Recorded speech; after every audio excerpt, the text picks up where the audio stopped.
Fromm me parlait. Monsieur Fromm me parlait.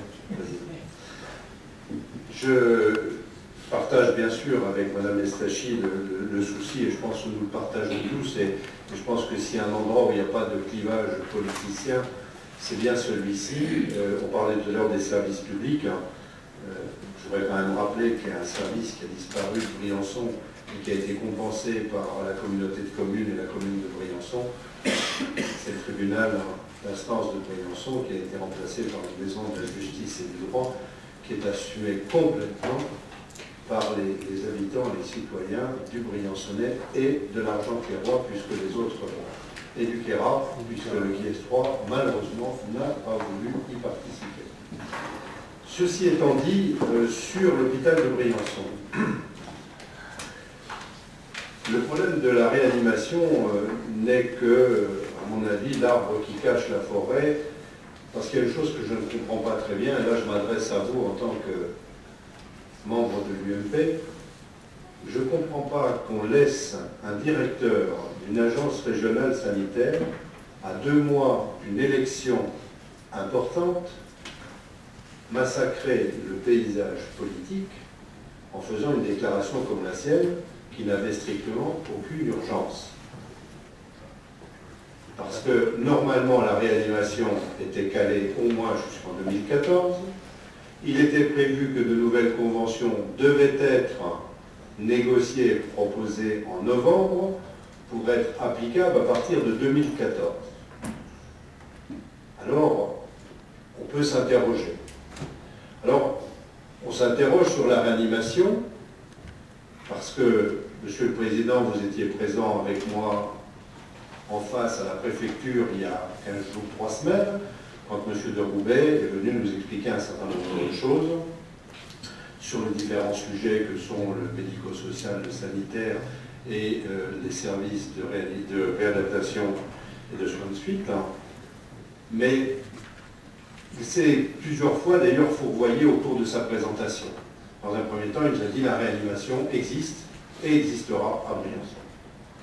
Il a dit à un moment aussi, l'hôpital de Briançon existe et existera dans l'avenir. À ce moment-là, d'ailleurs, je me souviens que Mme Martinez lui a dit, vous m'aviez dit, enfin votre prédécesseur avait dit l'hôpital de Laragne existe et existera, c'était il y a 10 ans. Aujourd'hui, l'hôpital existe, sauf que sa fonction hospitalière n'existe plus. C'est vrai aussi qu'il y avait des rapprochements entre l'hôpital d'Aiguille et l'hôpital de Briançon. Il y avait des synergies. Il y avait des synergies entre la maison de retraite de Guillestre et l'hôpital de Briançon. Et puis tout ça, progressivement, ça descend vers le sud.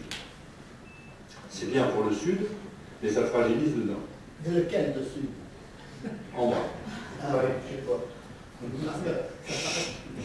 Et on constate pareillement que l'ouverture sur l'Italie, qui aujourd'hui, bien que les conventions ne soient pas encore passées avec les caisses d'assurance maladie italiennes, que les conventions ne soient pas encore passées avec les caisses mutuelles italiennes ou avec les assurances privées italiennes, alors qu'on avait prévu au plan de retour à l'équilibre de l'hôpital des recettes à hauteur de 150 000 € pour 2011, au mois d'octobre, ces recettes étaient déjà de 450 000 €. Les Italiens sont demandeurs.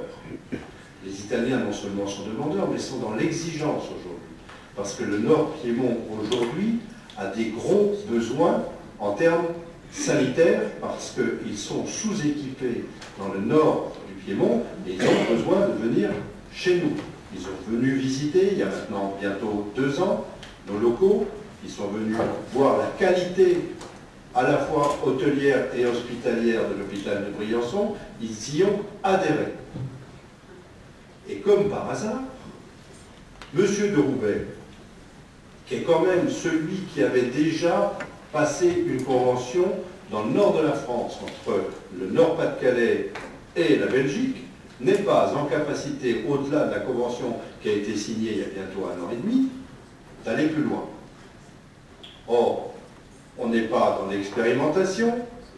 Il existe déjà à Agno, en Alsace, un hôpital franco-allemand, où les échanges existent. Il existe à Puigcerdà, en France, à la frontière espagnole, un hôpital franco-espagnol qui fonctionne. Donc il n'y a pas de problème de fond pour empêcher la réalisation de ce travail avec les Italiens. Or, ça freine. Ça freine et je voudrais savoir pourquoi. Parce qu'on parle de la réanimation.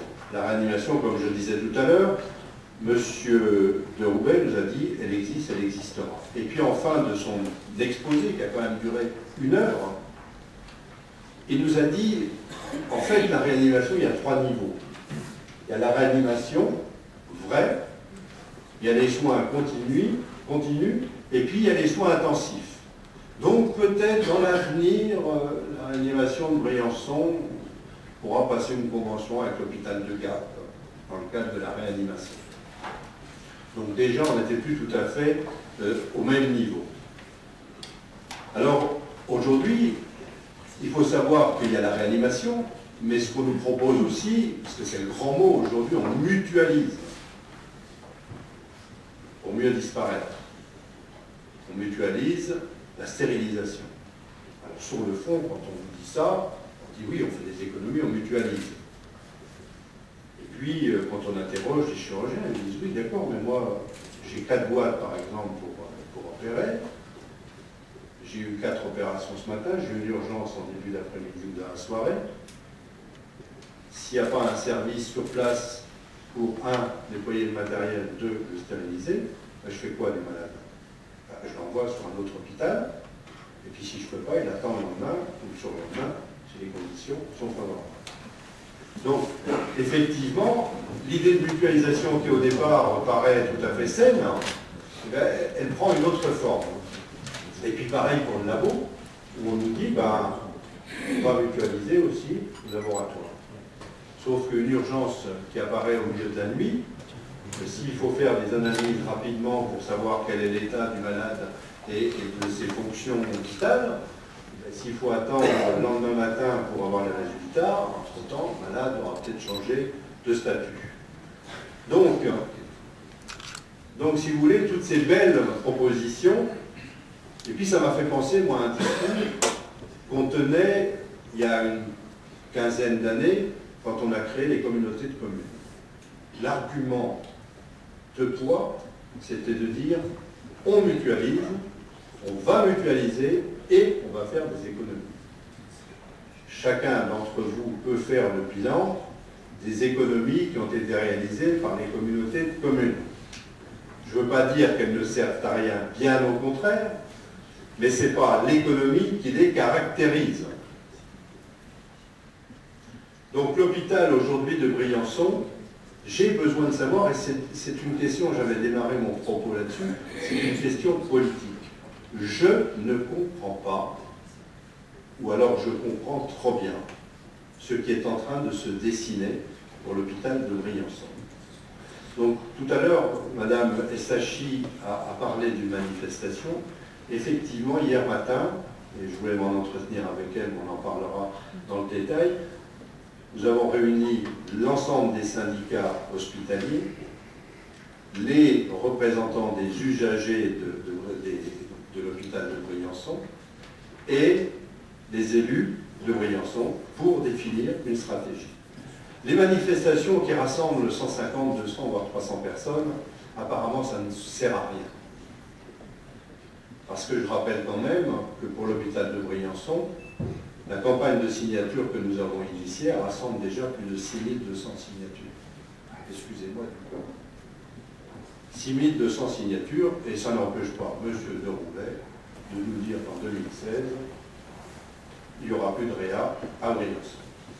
Donc aujourd'hui, ce que nous souhaitons aujourd'hui, c'est de faire une manifestation qui montre bien que Briançon n'est pas une ville morte, n'est pas une ville que l'on peut abandonner.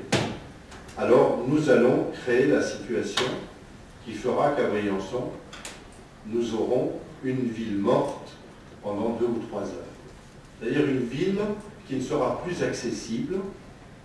Et là, Monsieur le Président, j'aurai besoin de vous, et je vous dirai pourquoi et comment. J'aurai besoin de tous les élus, comme l'a dit et comme l'a appelé Mme Estachi. de l'ensemble de la population, de l'ensemble de la mobilisation de toutes les populations du Briançonnais et des Italiens. Je rappelle qu'à la dernière manifestation, 2 maires italiens étaient présents, le maire de Clavières et le maire de Sistrières, alors qu'il n'y avait pas eu de tentative de mobilisation côté italien, mais ils sont tellement attachés à cet hôpital, pour l'un d'entre eux d'ailleurs il y a été plusieurs fois hospitalisé, qu'ils ont décidé par eux-mêmes de venir soutenir l'hôpital de Briançon. Je rentrerai un peu plus dans le détail pour cette manifestation, qui en principe aura lieu le 25 février. Vous n'êtes pas libre ?